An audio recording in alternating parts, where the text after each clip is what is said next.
Bonjour chers frères et sœurs en Christ, que la grâce, la paix, la miséricorde de notre Seigneur Jésus-Christ vous soit abondamment multipliée.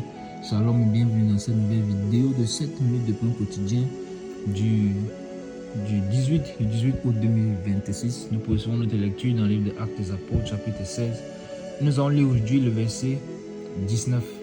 Nous avons vu dans la vidéo précédente que l'apôtre Paul, parce que exaspéré, fatigué du fait que cette servante animée d'un esprit de python était derrière eux, continuant à dire, ces hommes, ces serviteurs de Dieu très haut, ils vous annoncent la voie du salut. Elle disait ce qui est correct, mais ce n'était pas la vérité, parce que la source n'était pas bonne. La source d'un esprit de python, la source c'était Satan. La source c'était Satan. Souvenons-nous que dans le désert, lorsque le Seigneur a été tenté par Satan, Satan lui disait des choses correctes, mais ce n'était pas la vérité, parce que de sa bouche ne sort que le mensonge. Il est le père du mensonge. Il est le père du mensonge. Alors, l'apôtre Paul, fatigué, a ordonné à l'esprit qui animait cette servante de la libérer. Et l'esprit est sorti à l'eux-mêmes. L'esprit est sorti à eux-mêmes. On a vu que c'était dans le but de les décourager, les apôtres, que cette servante était derrière eux en réalité. Et ses maîtres, puisque leur but c'était d'avoir un peu de gain, espéraient que peut-être un des apôtres, un des serviteurs du Seigneur, va se détourner de Christ et adhérer à cette fausse puissance-là et leur donner de l'argent. Puisque c'était cette façon-là qu'ils gagnaient de l'argent. Et malheureusement, c'est ce que nous voyons dans ce temps, où plusieurs faux serviteurs, ou bien même certains qui étaient vrais au départ, ont fait ces choses-là. Ont fait ces choses. Sont allés dans des alliances ténébreuses pour avoir une quelconque puissance, pour pouvoir avoir un esprit de divination, qui en réalité n'a rien à voir avec l'Esprit de Dieu. Alors, on s'est posé la question, qu'est-ce qui va se passer? Puisque désormais, cette servante est libre. Si elle est libre, ça signifie qu'elle ne peut plus faire de la divination. Et si elle ne peut plus faire de la divination, ça signifie que ses maîtres n'ont plus de source de revenus, ils n'ont plus de gains. Et on a vu que l'apôtre, en réalité, il ne voulait pas se détourner de sa mission. Il ne voulait pas attirer les foules. Il voulait tout simplement chercher quel est cet homme, quel est ce Macédonien, parce que c'est la ligne directrice, c'est ce qu'ils sont en train de suivre. Quel est le Macédonien que le Seigneur m'a montré en songe? Où est-il? Ils ont déjà baptisé Lydie et sa maison, mais ce n'est pas pour Lydie et sa maison que le Seigneur les a envoyés en Macédoine. Ils sont toujours en train de chercher. Ils sont toujours en train de chercher. Alors, verset 19 dit ceci. Les maîtres de la servante, voyant disparaître l'espoir de leur gain, se saisirent de Paul et de Silas. Ils les traînaient sur la place publique devant les magistrats. Amen. Je relis le verset 19. Les maîtres de la servante, voyant disparaître l'espoir de leur gain, se saisirent de Paul et de Silas, les traînaient sur la place publique devant les magistrats. Amen. Vous voyez mes bien-aimés, exactement ce que l'apôtre Paul ne voulait pas. Exactement ce qu'il ne voulait pas. Pas parce qu'il a peur des persécutions, non. Il est un homme rodé, il a déjà subi toutes ces choses. Quand il va écrire plus tard qu'il a été près de la mort, mais il était mort, on a vu qu'en réalité il était mort. Ça avait déjà eu lieu dans le livre des Actes des Apôtres, quand il avait été lapidé. On l'avait dit étudier. Alors, il ne voulait pas cela. Pourquoi? Pas parce qu'il avait peur, non. Parce qu'il était accompagné d'autres serviteurs, en l'occurrence en particulier Silas et Timothée, qu'il voulait former. Surtout Timothée particulièrement, son enfant. Il voulait le former. Il voulait le former. Et qu'est-ce que nous voyons aussi? Le Seigneur a fait grâce. Le Seigneur a fait grâce, pourquoi? Parce que le Seigneur est merveilleux. Malgré qu'on les a donc finalement arrêtés, le Seigneur a préservé Timothée. Mais nous en reviendrons plus tard à la fin de cette vidéo. Ce que nous voyons d'abord, c'est que les maîtres, donc finalement, ont constaté, cette servante est libre, on n'aura plus de gain. Qu'est-ce qu'ils ont fait? Ils ont soulevé la foule. Ils ont soulevé la foule. Ils ont vu disparaître l'espoir de leur gain. Ils se sont saisis de police. Donc ça montre déjà que c'était des hommes influents de cette ville. C'était des hommes qui avaient de l'influence dans la ville. Pourquoi? De l'influence d'abord parce que les hommes les regardaient comme des hommes dieux. Parce qu'en réalité on disait comment ils ont fait pour que cette femme puisse avoir cet esprit de divination et dire des choses qui sont correctes. Parce qu'on a vu que c'était correct, mais pas la vérité. Donc ils étaient des maîtres spirituels en réalité. Et des hommes donc considérés dans la société. Parce que pour pouvoir faire arrêter les apôtres de cette façon, il faut qu'ils soient des hommes d'influence. Juste des hommes d'influence. Ils étaient également craints. Parce qu'ils étaient craints étant comme des hommes religieux, c'est-à-dire des hommes mystiques.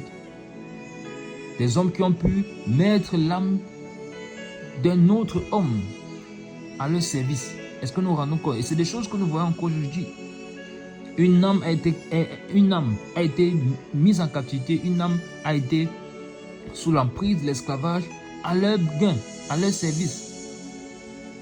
Malheureusement, des choses donc qui ont eu lieu depuis il y a des siècles, c'est juste ces choses qui continuent jusqu'aujourd'hui. Ce sont des réalités que nous voyons dans les Saintes Écritures. Alors, ils ont vu disparaître l'espoir de leur gain. Ils se sont saisis de Paul et de Silas. Et ils ont traîné sur la place publique devant les magistrats. Voilà ce qui est finalement arrivé. Voilà à quoi conduit la cupidité. Voilà à quoi conduit l'amour de l'argent.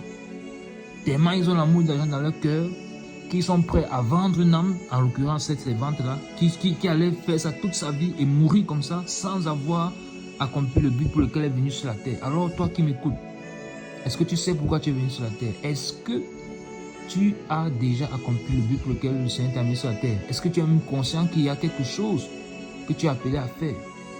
Car nous qui venons sur la terre, c'est pour accomplir le but de Dieu, c'est pour accomplir la volonté de Dieu. Mais pour accomplir cette volonté, il faut d'abord être dans son royaume. Pour être dans son royaume, il faut d'abord l'accepter, tout simplement. En l'acceptant, c'est simple. Comment faire pour l'accepter? Se repentir de sa vie passée si tu n'es pas encore enfant de Dieu. Si tu n'as pas encore donné ta vie à Jésus-Christ. Te repentir de ta vie passée. L'accepter comme Seigneur et Sauveur. Et ensuite te faire baptiser.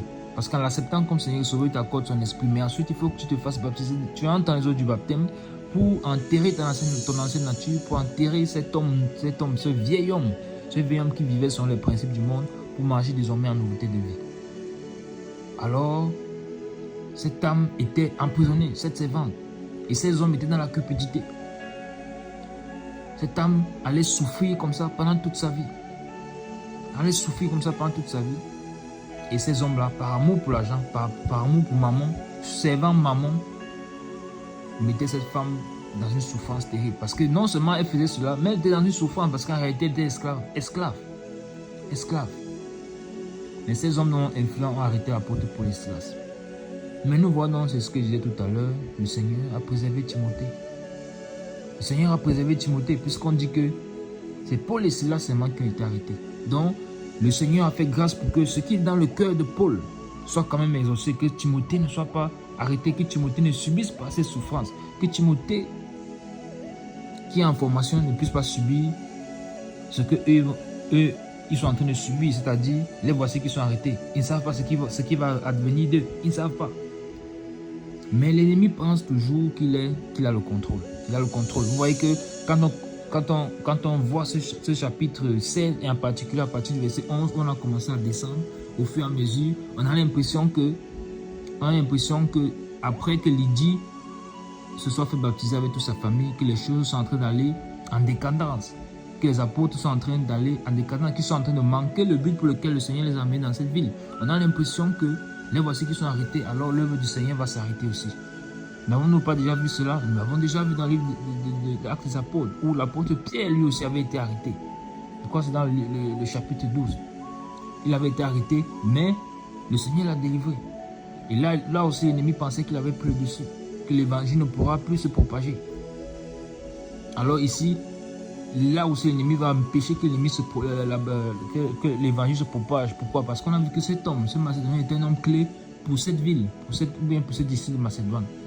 Alors, pour empêcher cela, il veut empêcher que l'évangile arrive à ce Macédonien-là. Car Lydie a déjà été convertie, sa famille aussi. Mais le Macédonien n'est pas encore inclus, c'est lui qu'on cherche. C'est lui que les apôtres cherchent.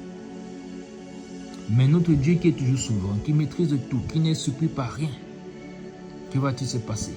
Que va-t-il se passer? N'est-ce pas même cette prison peut-être la direction que le Seigneur avait prévue? Ça, nous le verrons dans la prochaine vidéo. Nous arrêtons là pour aujourd'hui. C'était tout pour les 5 minutes de pain quotidien de ce jour. Que la grâce, la paix et la miséricorde de notre Seigneur Jésus-Christ vous soit abondamment multiplié. Shalom.